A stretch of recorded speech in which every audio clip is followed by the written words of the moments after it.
John Browning's designed pistols have been extremely popular since the early 1900s.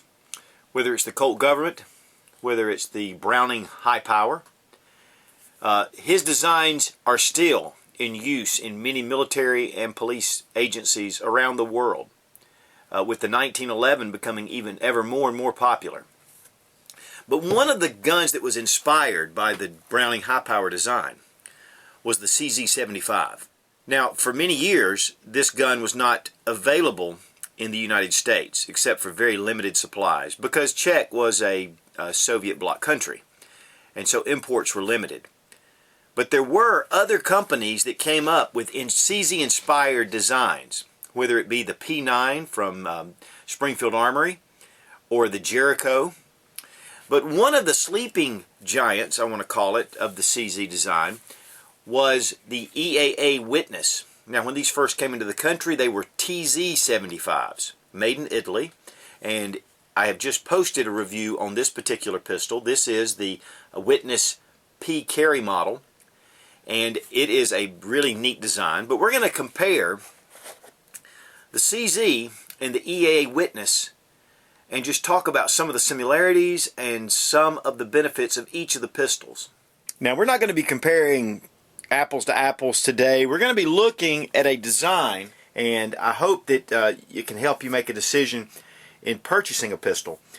I want you to notice first off, especially with this classic CZ75 and the Browning lines, look how close these guns are in the way they look.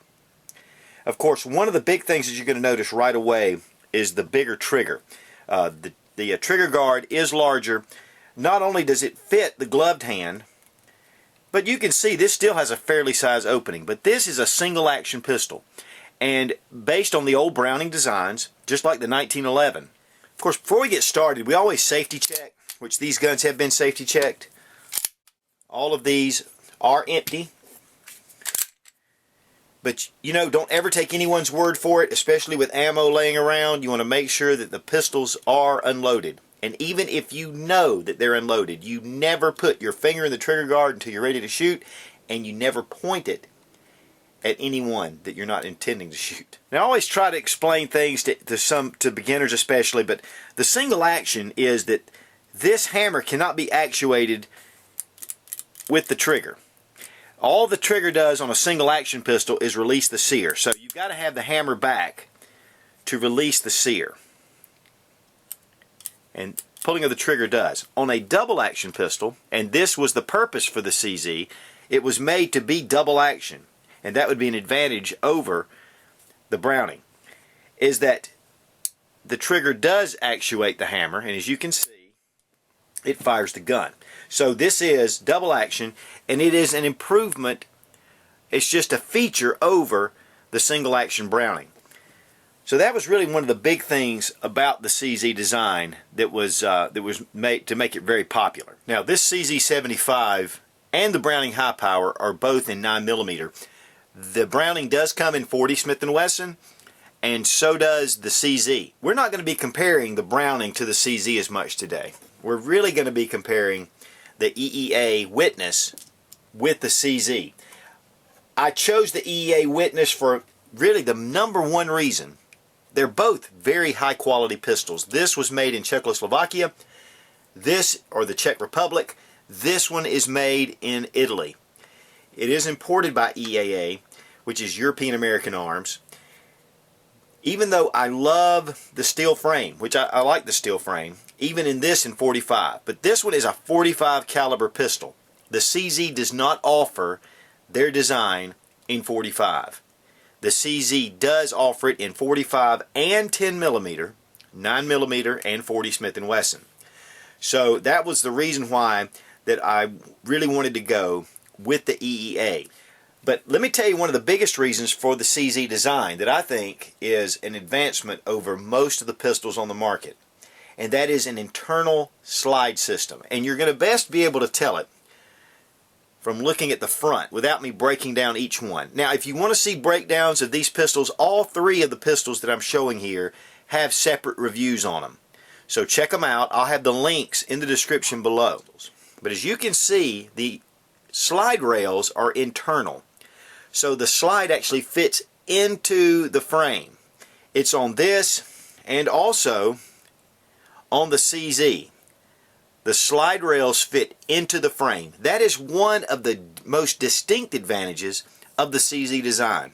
And you might say, well, why is that? Well, for one thing, it brings the slide closer to your hand. So it rides closer and the recoil is lower. And you will have less felt recoil, which is a major advantage. It brings the slide down so it's not up and too high above the axis of your hand. Now the CZ does offer what they call the Cadet 22, and it is a conversion kit for the CZ, and it's a really nice, it's just a barrel assembly that goes here, of course, with the magazine. That is a very neat feature that's offered. Now, but one of the things that I want to really kind of address with the EAA, they've designed the frame to convert into any caliber that they offer.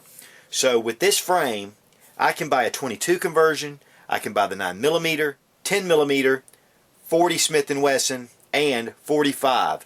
Same frame, and you really have 5 different pistol configurations that you can go with, which I think is a big advantage for this kind of pistol. Which, by the way, I do have some HPR here. I use HPR in my guns, and I'm going to tell you what, guys, just a little plug for HPR. I've done some reviews on their ammo previously. I have a couple of more that I've got to get around to. But this company's out of Arizona. All the parts are made here in the U.S., which is unusual for most. A lot of times brass and different components are made overseas. It's really important that we have an ammunition manufacturer here in the States. I will have their link as well down in the description below. So check out HPR. Great ammunition. Very accurate. Now CZ does feature ambidextrous safeties on their polymer models. Here on the polymer frame, as you see, it's already ambidextrous. On the CZ steel model, it is not ambidextrous. This is the C75B, by the way. But this pistol is really an excellent gun to shoot. In fact, when I first did the test on this, I really loved it, and it's the reason why it led me to pick this up. And to be honest with you, I was battling between this one and the steel-framed Witness full size. But I decided to go with the polymer just because of the weight difference and the styling on this pistol. Look, the grips are really nice. But the CZ also is putting out a nice grip as well. But I'm going to tell you, the CZ design is so ergonomic. I really love the way it feels in your hand. And one of the things that I want to kind of talk about here, because a lot of people do ask me about what kind of pistol should they get. And to me, one of the best ways is to go to a good local gun shop that is a well-stocked gun shop and put different guns in your hand and see which gun fits best for you. That is one of the most important things that you can do. Having a high-quality pistol is a no-brainer. You need to go with the best quality pistol that you can afford. And one of the reasons for that is because these guns will last many lifetimes if cared for. So this is an heirloom piece. It's an investment. Plus guns continue to go up every year. So putting your money into a nice pistol is really a wise investment. Now CZ does make a polymer frame pistol. In fact, I mentioned this in the review that I did with the Witness, but Nothing Fancy just picked up one of the SB01's Phantoms, which is a polymer frame. And you know, you're looking at these two guns and you may think, well, you know, this has a much slimmer, thinner design. I really like the classic looks. This has a little more of a beefier. Of course, you do have an accessory rail on the front of this polymer. CZ does make a really nice polymer frame gun. Nothing Fancy just went through a year of testing one in 9mm, and it has the full basic shroud here on the frame. It just extends all the way out. And the reason why it's this way on the CZ and not necessarily on the Glock is because of the internal rail system. It has to support the slide. But really, as far as the Glock goes, and we've compared that as well, there's not a lot of difference here in this dimension. It's just that it looks larger with the bigger frame here. But in actuality, it's pretty much the same configurations. Price comparison between the Witness and the CZ. The CZ typically for the features runs a little more. The steel frame CZ is $492 in this blued version. The Wondercoat Witness runs about $500, but it is with the Wondercoat finish. So really very comparable. But the real difference comes when you have polymer. The polymer on the CZ, and this was all taken off Impact Guns because I could compare the pricing just gun to gun. But the polymer was $681. The polymer on the EAA was $475. Now, I want to tell you, I did price this at my local gun shop. It's good friends of mine, but and this was their regular price, and it was about $460. Really, honestly, with all what I have seen, the EAA, for the features it has, is really a little better value if you're looking for something with equal quality. EAA magazines were about $23 on, and this was factory magazines on Impact Guns, which is a really good price. Both pistols come with a nice plastic hard case that's foam lined and with a little handle. Very nice little cases. And if you're looking for a good handgun to complement your collection, I definitely would take a look at the CZ line of pistols or the EAA Witness series.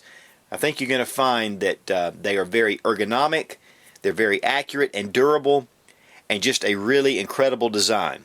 And now that they've come out with the polymers, they've really updated to the 21st century. And as always, thanks for watching. Please subscribe for more fun gun reviews and sensible survival. God bless America. Long live the Republic.